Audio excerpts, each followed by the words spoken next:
Hello दोस्तों, नमस्कार। मैं हूं आपका दोस्त और होस्ट इंद्रदेव और आप देख रहे हैं हमारे इस YouTube channel tricks and concepts को। बहुत दिन से दोस्तों मैं वीडियो नहीं बना पा रहा था, थोड़ा कुछ प्रॉब्लम था, इसीलिए तो अब मैं फिर से आ गया हूं आपके लिए मेंस के लिए, हिस्ट्री के लिए, जो कि बहुत ही अच्छा माना जाता है सब्जेक्ट। अधिकतर स्टूडेंट फर्स्ट चॉइस हिस्ट्री करते हैं, इसीलिए मैंने हिस्ट्री के मेंस राइटिंग का ये श्रृंखला शुरू किया है। तो अब से आपको वीडियो लगातार मिलेगा, कोई प्रॉब्लम नहीं होगी। तो आज मैंने फिर आपके लिए एक नया इम्पोर्टेंट क्वेश्चन लाया है, जो है आंग्ल मराठा युद्ध के बारे में। इसमें 3 क्वेश्चन आते हैं: प्रथम आंग्ल मराठा युद्ध, द्वितीय आंग्ल मराठा युद्ध, तृतीय आंग्ल मराठा युद्ध। तो पहला और तीसरा तो बहुत इम्पोर्टेंट है, दूसरा उतना इम्पोर्टेंट नहीं है। ठीक है, पहला इसलिए इम्पोर्टेंट है कि पहली बार किसी ने मराठा साम्राज्य को चुनौती दिया था, और तीसरा इसलिए इम्पोर्टेंट है कि उसके द्वारा मराठा साम्राज्य का समझिए अंत हो गया। तो शुरुआत और अंत किसी भी चीज़ का अच्छा होता है। तो हम आज पहले शुरुआत करते हैं, फिर अंत करेंगे। तो शुरुआती क्वेश्चन है हमारा: प्रथम आंग्ल मराठा युद्ध के कारण और परिणाम की विवेचना करें। आप इसी को दूसरे शब्दों में कह सकते हैं कि वारेन हेस्टिंग्स की मराठा नीति की व्याख्या करें। क्वेश्चन एग्जामिनर के ऊपर है कि आपसे क्या पूछा जाता है, कि आपसे एक ही क्वेश्चन को डबल तरीके से पूछा जा सकता है। जैसे एग्जाम्पल में हम लेते हैं कि अगर मान लीजिए कोई गिलास भरा हुआ है, आधा भरा हुआ है, तो किसी के दिमाग में उसमें 2 क्वेश्चन आ सकते हैं। कोई कह सकता है कि गिलास आधा भरा हुआ है, या कोई कह सकता है कि गिलास आधा खाली है। ये सोच के ऊपर डिपेंड है। बात तो वही आती है कि मेन चीज़ क्या है, यानी बेसिक कॉन्सेप्ट क्या है। तो बेसिक कॉन्सेप्ट हमारा है प्रथम आंग्ल मराठा युद्ध और उसके बारे में। ठीक है, तो इसी के इर्द गिर्द सारा चीज़ चलेगा। तो आइए हम अपना आंसर देखते हैं कि हम आंसर में क्या लिखते हैं। मैंने पहले भी कहा है कि शुरुआत बहुत अच्छी तरीके से होना चाहिए और अंत अच्छी तरीके से होना चाहिए, क्योंकि एग्जामिनर 2 ही चीज़ देखता है, शुरुआत और अंत। और आप भी यही देखना चाहते हैं कि शुरुआत और अंत क्या होता है। तो आइए शुरुआत करते हैं। हम शुरुआत क्या करते हैं: भारत में अंग्रेजी साम्राज्य के विकास के इतिहास में आंग्ल मराठा साम्राज्य का महत्वपूर्ण स्थान है। बिना मराठों को पराजित किए अंग्रेज भारत में साम्राज्य स्थापित करने की कल्पना भी नहीं कर सकते थे। पानीपत की तीसरी लड़ाई में मराठों की पराजय ने उन्हें बहुत आघात पहुंचाया था। उन्हें अपार धन जन की हानि उठानी पड़ी थी। पेशवा बालाजी बाजीराव को इतना मानसिक आघात पहुंचा कि इसी सदमे से वह 6 महीने के भीतर ही मर गया। उसके बाद योग्य पेशवा माधवराव प्रथम के सबल नेतृत्व में मराठों ने एक बार फिर उन्नति की और मुगल बादशाह शाह आलम को दिल्ली की गद्दी पर बैठाकर उत्तर भारत की राजनीति में पुनः छा गए। लेकिन मराठों के दुर्भाग्य से पेशवा माधवराव की अचानक मृत्यु हो गई और उसका भाई नारायण राव पेशवा बना। किंतु नारायण राव अक्षम और कमजोर पेशवा साबित हुआ। उसकी कमजोरी का लाभ उठाकर उसके महत्वाकांक्षी चाचा रघुनाथ राव ने अपने को 1773 ईस्वी में पेशवा घोषित किया। लेकिन मराठा राजनीति के चाणक्य नाना फडणवीस के नेतृत्व में कुछ मराठा सरदारों ने उसे पेशवा स्वीकार करने से इनकार कर दिया। उन्होंने नारायण राव के नाबालिग पुत्र माधवराव नारायण या माधवराव द्वितीय को पेशवा घोषित किया और उसके नाम पर शासन चलाने के लिए संरक्षकों की एक परिषद का गठन किया। इस प्रकार राघोबा, जिसे रघुनाथ राव भी कहते थे, का स्वप्न चूर चूर हो गया। अब उस बंबई स्थित अंग्रेजों से सहायता की याचना की।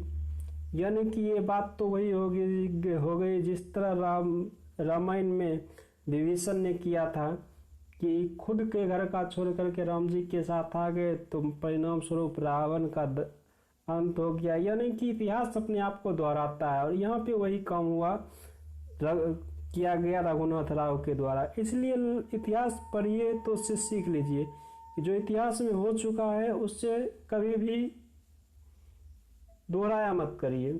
ठीक है, तो हम इसलिए इतिहास को पढ़ते हैं कि जो हमने एक बार गलती कर दी है उससे हम सीख लेकर के आगे दोबारा नहीं गलती करें। ठीक है, तो आगे देखते क्या है। अब उसने बंबई स्थित अंग्रेजों से सहायता की याचना की। अंग्रेजों के लिए मराठा राजनीति में हस्तक्षेप करने का यह सुंदर अवसर था। अतः उन्होंने राघोबा से सूरत की संधि की और उसके मदद के लिए तैयार हो गए। इसके अनुसार अंग्रेजों ने सेना से राघोबा की सहायता करने का आश्वासन दिया। बदले में राघोबा ने भेजी जाने वाली खर्च तथा सालसेट बेसिन और ब्रिज तथा सूरत जिलों के राजस्व का अंश अंग्रेजों को देने का वादा किया। अंग्रेजी फौज ने पुनः सरकार की फौज को परास्त किया और राघोबा को पेशवा की गद्दी पर बैठाया गया। लेकिन बंबई सरकार की यह नीति रेगुलेटिंग एक्ट के प्रतिकूल थी। अतः बंगाल की सरकार ने बंबई सरकार के कार्य को आपत्तिजनक, अन्यायपूर्ण एवं असंवैधानिक बताते हुए मराठों के संबंध में उसकी नीति को अमान्य करार दिया। बंगाल की सुप्रीम काउंसिल की ओर से कर्नल ऑपटन ने पुनः सरकार से 1776 ईस्वी में पुरंदर की संधि की। बहुत ही फेमस संधि है पुरंदर की संधि। इसके अनुसार सूरत की संधि को रद्द कर दिया गया। सालसेट और ब्रिज का राजस्व अंग्रेजों को प्राप्त हुआ। युद्ध क्षतिपूर्ति के रूप में मराठों की ओर से 12 लाख रुपए देना तय हुआ तथा रघुनाथ राव को 25,000 रुपये मासिक पेंशन के साथ गुजरात के कोपरगांव में रहने का आदेश मिला। तो आइए देखते हैं नेक्स्ट पॉइंट क्या इस युद्ध में। तेलगांव का युद्ध। परंतु बंबई की सरकार ने संधि की शर्तों को स्वीकार नहीं किया और इसकी अवहेलना करते हुए राघोबा को अपने यहाँ शरण दे दी। मराठों ने भी संधि की शर्तों का उल्लंघन किया और फ्रांसीसियों से मित्रता बढ़ाने का प्रयास किया। इधर कंपनी के डायरेक्टरों ने भी बंबई सरकार की नीति को ही पसंद किया। अतः बंबई सरकार ने पुनः राघोबा की ओर से मराठों के विरुद्ध युद्ध शुरू कर दिया। परंतु 1779 ईस्वी में तेलगांव की लड़ाई में अंग्रेजों को बुरी तरह पराजय हुई और उन्हें बड़गांव की संधि की अपमानजनक शर्तों को स्वीकार करना पड़ा। इसके अनुसार यह तय हुआ कि बंगाल से रवाना हुई अंग्रेजी सेना को रोक लिया जाए। 1773 ईस्वी से अब तक अंग्रेजों ने जो इलाके मराठों से प्राप्त किए थे उसे लौटा दिया जाए और ब्रिज के राजस्व का भाग सिंधिया को दिया जाए। परंतु गवर्नर जनरल हेस्टिंग्स ने बड़गांव की अपमानजनक एवं हानिकारक संधि को स्वीकार करने से इनकार कर दिया और कंपनी की प्रतिष्ठा को पुनः स्थापित करने के लिए एक बड़ी सेना मराठों के विरुद्ध भेजी। इस सेना ने अहमदाबाद और बेसिन पर अधिकार कर लिया। 1781 ईस्वी में सिप्री में सिंधिया की भी हार हो गई। इन विजयों के परिणाम स्वरूप अंग्रेजों की प्रतिष्ठा पुनः स्थापित हुई। अब सिंधिया ने बीच बचाव किया और उसकी मध्यस्थता के फलस्वरूप पुनः सरकार एवं अंग्रेजों के बीच 1782 ईस्वी में सालवाई की संधि हो गई। इस संधि के अनुसार अंग्रेजों ने नारायण राव के पुत्र माधवराव नारायण या माधवराव द्वितीय को पेशवा स्वीकार किया। राघोबा को पेशवा की ओर से 25,000 रुपये मासिक पेंशन दिया गया। अंग्रेजों को सालसेट प्राप्त हुआ तथा यमुना के पश्चिम के समस्त भूभाग सिंधिया को दिए गए। पेशवा तथा अंग्रेजों ने एक दूसरे को आश्वस्त किया कि वे भविष्य में शांति से रहेंगे। इस संधि के साथ ही प्रथम आंग्ल मराठा युद्ध समाप्त हुआ। अब आते हैं देखते हैं सालवाई की संधि का क्या महत्व है, क्योंकि ये प्रथम आंग्ल मराठा से ही जुड़ा हुआ है। और आगे देखते हैं। पहले सालवाई की संधि का महत्व। आधुनिक भारतीय इतिहास में इस संधि को एक महत्वपूर्ण स्थान प्राप्त है। यद्यपि यह सत्य है कि इस संधि से अंग्रेजों को भौतिक लाभ प्राप्त नहीं हुआ। इतने दिनों तक चला तो उन्हें धन जन की हानि उठानी पड़ी। आपको पता है 1775 से 1782 पीटी प्रीलिम्स का बहुत ही इंपॉर्टेंट क्वेश्चन है कि प्रथम आंग्ल मराठा युद्ध का हुआ तो 1775 से 1700, यानी 7 साल चले युद्ध में। जानते हैं कितना अपार दहन, परंतु उन्हें सिर्फ सालसेट का एक छोटा सा इलाका ही मिला। इस दृष्टि से सालवाई की संधि से प्राप्त लाभ अंग्रेजों के लिए नगण्य था, मतलब नहीं के बराबर था, परंतु इस संधि के दूरगामी परिणाम अंग्रेजों के लिए बहुत लाभदायक सिद्ध हुए। इसलिए भारत में अंग्रेजी राज्य की स्थापना में इस संधि का बहुत ही अधिक महत्व है। इस संधि के द्वारा अंग्रेजों को 20 वर्षों के लिए मराठों के अनावश्यक हस्तक्षेप से छुटकारा मिला। आपको पता है 1782 ईस्वी में सालवाई की संधि, इसके बाद डायरेक्ट युद्ध होता है दूसरा 1802 ईस्वी में, यानी 20 साल का मतलब कि अंग्रेजों को मुक्ति मिल गया मराठों से, क्योंकि आपको पता है मराठे छिपकर वार किया करते थे, ठीक है, तो अंग्रेज खुश थे, ठीक है। इस लंबे समय का उपयोग उन्होंने अपने दूसरे शत्रुओं जैसे टीपू, फ्रांसीसी निजाम तथा अवध के नवाब से निपटने में किया और ब्रिटिश शक्ति को भारत की एक बड़ी शक्ति के रूप में परिवर्तित कर दिया। 1802 ईस्वी तक अंग्रेजों की शक्ति तथा प्रभाव में काफी वृद्धि हो चुकी थी तथा वे अब मराठों से निपटने की स्थिति में थे।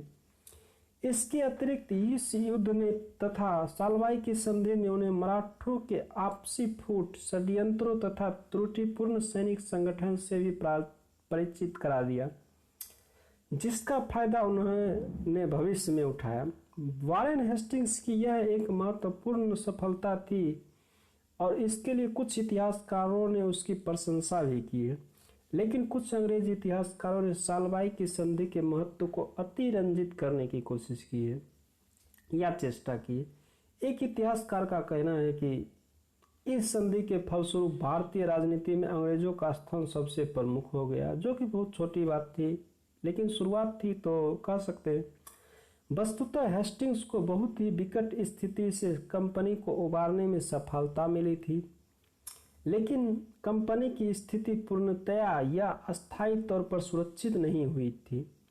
उसे अभी भी मराठों तथा टीपू की ईर्ष्या तथा शत्रुता का सामना करना था और उन शक्तियों से लोहा लेना था जो पंजाब, नेपाल और बर्मा में पैदा हो रही थी।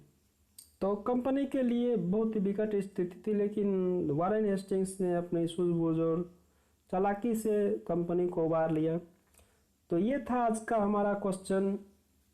प्रथम आंग्ल मराठा युद्ध में मराठा क्या कह सकते हैं, वारेन हेस्टिंग्स की मराठा नीति, ठीक है। किस तरह से आप क्वेश्चन को करते हैं ये आप पे डिपेंड करता है। मैंने शुरू में ही बता दिया था कि गिलास को कोई आधा भरा कह सकता है या कोई आधा खाली कह सकता है, तो डिपेंड करता है आपके ऊपर। आप निगेटिव सोचते हैं, पॉजिटिव सोचते हैं या बीच का रास्ता अपनाते हैं, गौतम बुद्ध की तरह मध्यम मार्ग, ठीक है। तो मिलते हैं नेक्स्ट वीडियो में नेक्स्ट क्वेश्चन के साथ, तब तक के लिए धन्यवाद।